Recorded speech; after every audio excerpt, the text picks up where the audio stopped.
पढ़ाई में मन नहीं लग रहा, बुक खोलते से ही नींद आने लगती है, पढ़ाई में इंटरेस्ट नहीं आ रहा। अच्छा 2 मिनट मोबाइल चला लेते हैं। कल मैंने जो फेसबुक पे फोटो डाला था देख तो लूं उस पे कितने लाइक्स आए हैं, कितने कमेंट्स आए हैं। व्हाट्सएप पे आज किसने कौन सा स्टेटस डाला है ये भी तो देखना पड़ेगा। मन की सोचोगे तो वो कभी पढ़ाई में लगेगा ही नहीं। मन चंचलता से भरा हुआ है। मन को डिसिप्लिन बिल्कुल पसंद नहीं आता और डिसिप्लिन ही है जो आपको सक्सेस तक पहुंचा सकता है। इस चंचल मन को साइड में रखकर अपना दिमाग सिर्फ पढ़ाई में ही लगाना है। इसके लिए हम क्या करें?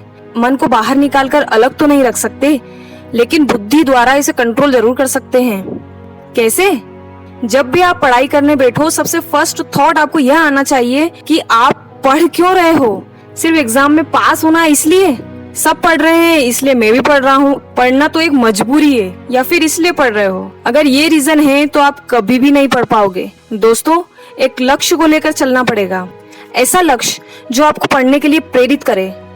जब भी आपका मन पढ़ाई में नहीं लगे, आप बस उस लक्ष्य के बारे में सोचें और उस लक्ष्य को पाने के लिए इतना जुनून हो कि वो जुनून हमें पढ़ने के लिए प्रेरित करे।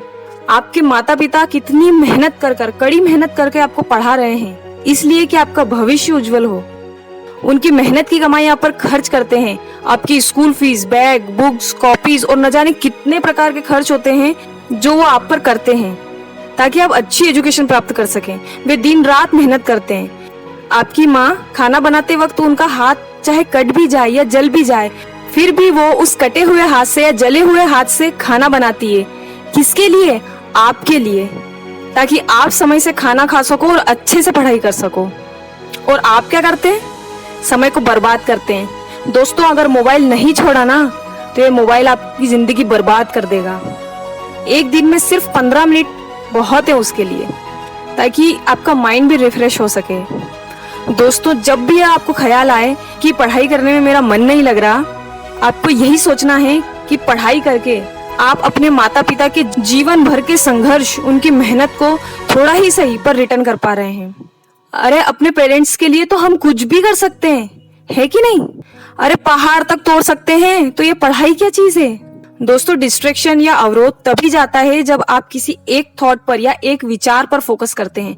वो थॉट कुछ भी हो सकता है, जैसे आप अपने पेरेंट्स के लिए कुछ करना चाहते हैं तो पढ़ना तो पड़ेगा, या आपकी आर्थिक स्थिति अच्छी नहीं है उसे अच्छा करना चाहते हैं तो बॉस पढ़ना तो पड़ेगा, या फिर किसी से आगे निकलना चाहते हैं तो पढ़ना तो पड़ेगा ही, या फिर टॉपर बनना चाहते हैं, हाँ दोस्तों टॉपर, तो भाई पढ़ना तो पड़ेगा।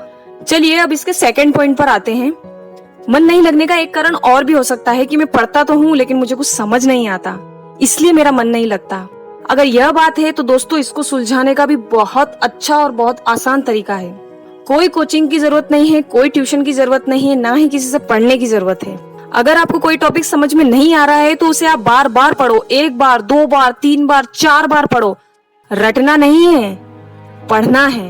उसे यदि आप बार बार पढ़ोगे तो वो टॉपिक आपको जरूर समझ में आएगा। रटना नहीं है, समझना है। रटने और समझने में बहुत अंतर होता है। एक एग्जाम्पल से समझते हैं। एग्जाम होती है, एग्जाम पेपर हमारे हाथ में होता है, हमें क्वेश्चन पढ़ते हैं, हमें समझ नहीं आता वो क्वेश्चन क्या है, फिर हम क्या करते हैं? उसे दोबारा पढ़ते हैं, बार बार पढ़ते हैं। उस क्वेश्चन को हम रटते नहीं है, पढ़ते हैं। उसके बाद कहीं ना कहीं हमें समझ में आता है, एक हिंट मिलती है कि हाँ ये क्वेश्चन का आंसर मुझे आता है। नहीं भी आता है तो इससे रिलेटेड तो कुछ आता है जो कि इसके आंसर में मैं लिख सकता हूँ। और यह साइंटिफिकली प्रूवन है दोस्तों। अगर आप किसी एक थॉट को बार बार सोचते हैं, किसी एक चीज के लिए बार बार प्रयास करते हैं, तो प्रकृति ऐसे सर्कमस्टांसेस क्रिएट करती है कि वह चीज आपके सामने आए, आपको समझ में आए। और दोस्तों, इस मन को तो हम हरा कर रहेंगे, इस मन पर हम विजय प्राप्त करके रहेंगे, पढ़ के रहेंगे, अच्छे मार्क्स ला कर रहेंगे। ये वादा करना है खुद से। वीडियो अच्छा लगा हो तो सब्सक्राइब जरूर कीजिएगा और अपने दोस्तों को शेयर जरूर कीजिएगा। दोस्तों नेक्स्ट वीडियो फोकस पे आने वाला है कि आप अपना फोकस कैसे इम्प्रूव कर सकते हैं। तब तक के लिए हमारे साथ बने रहिए। जय हिंद, जय भारत।